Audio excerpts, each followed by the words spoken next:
The FBI is reviewing allegations that the followers of racist websites are violating federal laws by threatening or intimidating whitefish Jews. Now, David actually broke the story last week, and it has now gone national. And David, the story really has taken a life of its own. Yes, it has, Angela. And it all started when we set out to do a story on Richard Spencer. He's the now famous white nationalist who lives part-time in Whitefish. We then learned that his mother, Sherry Spencer, is considering selling her business because she feels pressured by local activists.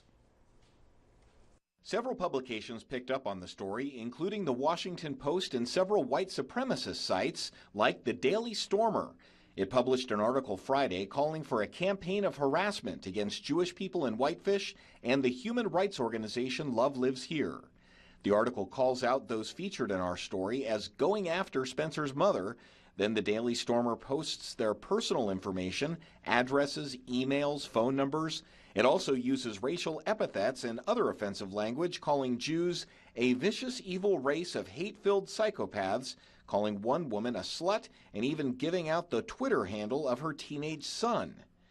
The website has a disclaimer opposing violence or threats, but asks that people make their opinions known, even by visiting the addresses of the people in the article. Hail Trump! Hail our people! Hail victory!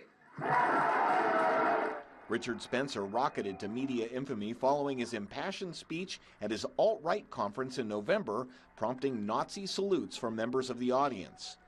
In a letter to the editor of the Daily Interlake over the weekend, Spencer's mother and father wrote, "We are not racists. We have never been racists. We do not endorse the ideas of white nationalism." And then they go on to write, "It is our desire and intent to be a valuable and contributing part of the community. We hope we can continue to have a place here among you in the future." Whitefish police this afternoon told me that they are not aware of any local threats being made to people called out in the article, but there have been many harassing emails and social posts from outside of the state.